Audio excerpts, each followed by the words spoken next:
second was that, as best man, I'm here to sing the groom's praises and tell you all about all of his fine points. But unfortunately, I can't sing and I won't lie. And the third was that, as best man, the speech should last about the same time as the groom makes love. Good night!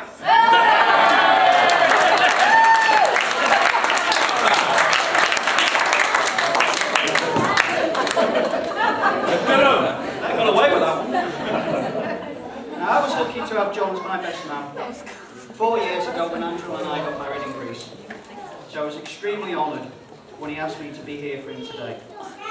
Jonathan and I have been friends for about 30 years now. A long time. And it's fair to say that at primary school, we weren't exactly the best of friends. Unfortunately, when I was 9, we moved away from Poland and we moved to Southport. And a few months later, my mum said to me, "Would you like to ring your best friend, see if you can go and visit him?" So I said, "Yeah, that's fine."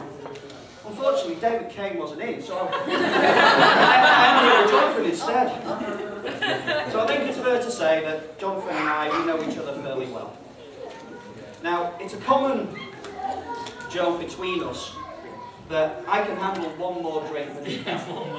Just one more drink. And there is one story that sticks in my mind more than any other. After one drinking session out in Southport, we got back to my family's house, and he'd said to me, "I can't face going in. If I go in, I'm not going to be well at all." So, it was really grotty that night, so I ended up having to open the back of my VW Polo, and we sat in the boot, in the rain, with the boot over us, shielding us from the rain, until he plucked up enough courage to actually go in. When we finally got in, he went straight to the toilet, put his head down on the toilet, and promptly fell asleep.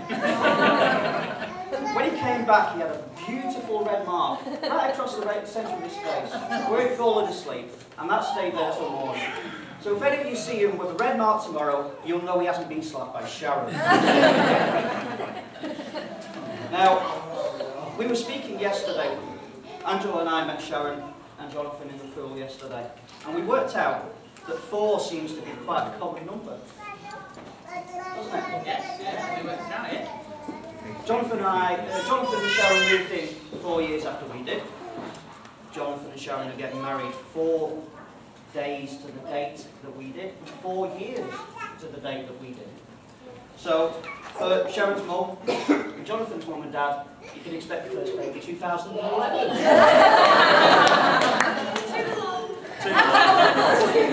Now, just before I finish, it's customary for the best man to give a few words of advice. Now, being a married man myself, it's really important to know very early into the marriage the golden rules to ensure a happy marriage.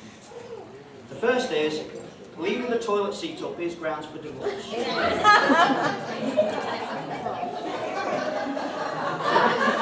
That's obviously gone down well.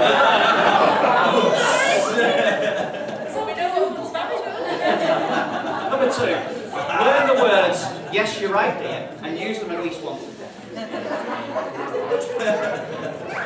Number 3, the best way to remember your anniversary is to forget it once. Because you won't forget it again. Number 4, no matter how wrong Sharon is, she'll always be more right than you are. Number 5, never go to bed angry. I've always lived by this, and that will explain why the neighbours call the police at 3 o'clock. Number 6, never, never, never buy your wife flowers, because they're normally followed with the immortal words of, "What have you done for me to deserve these?" And number 7, a wise man is one who gives in when he's wrong. A man that gives in when he is right is married. Now, Jonathan, I do have to say that today, you're a very lucky man. But today you leave here with a beautiful wife who's warm, loving, caring and funny. But Sharon, you've not done too bad out today either. You leave with a beautiful wedding dress, some beautiful wedding presents and 10 days. In all seriousness though, Jonathan, it's been a great honour to have been one of your best men here today. Thank you. But more importantly, to have known you as a true friend over the last 30 years. It gives me immense pleasure to be able to stand here in front of all of these people and say how great it's been to know you for all of that time, and for all the support and the friendship you've given me in the time we've known each other.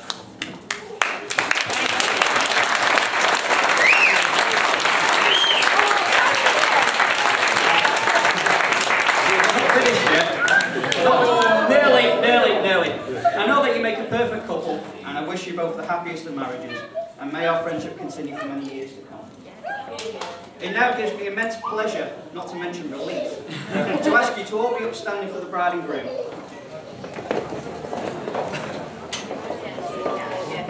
Well, stay where you are. Stay where you are. Stay with me. So, ladies and gentlemen, a toast please to Mr. and Mrs. Green, Jonathan and Sharon.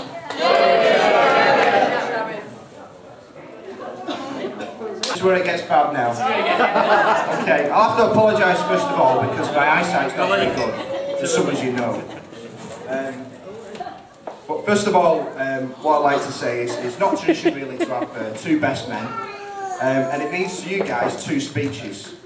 So really what I'd like to say is I apologise if I'm going on. Because I know what you want to do straight away is get to the bar. You know what I mean? So, first things first, what I'd like to do is go through how I've known John. I've not known John as long as Owen. As you can probably tell, I look a lot younger for it. Cheers, thanks. Okay, sorry about that, mate. But I've known John, this is the sentimental bit basically. I've known John since I first was a glass collector on the first night at Prince's nightclub. Yeah, thank you very much, Paul. I first went in there, I was 16 years old. I walked into Prince's. Some of you know Prince's, the ones over there know Prince's, I know that for sure. And I walked up the stairs, walked into the cocktail bar, and saw a load of angry faces. Some of them being Martin Aspey and Paul Canal. Okay. Then suddenly his head popped up from behind the bar, and it was John Green. And he saw my Wigan Athletic shell suit on and said, "He'll be alright, Tim. He's a Wigan Athletic fan. That makes two of us."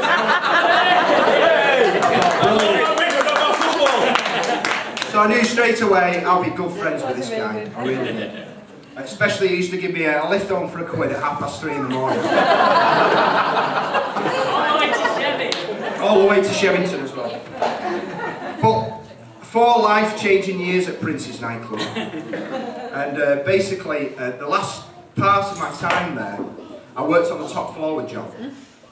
I'll tell you something, what a laugh. We had a screen from looking on the floor for money, collecting focus points, skiving underneath the bar, and also going down with Jason on the DJ and skiving as well. We had a great laugh.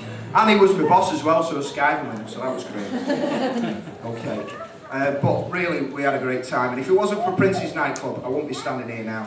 So, there you go. So, you can't say that about Prince's, can you? But enough about me going on and on all the time. That's what I want to say to Sharon. I don't want to say that.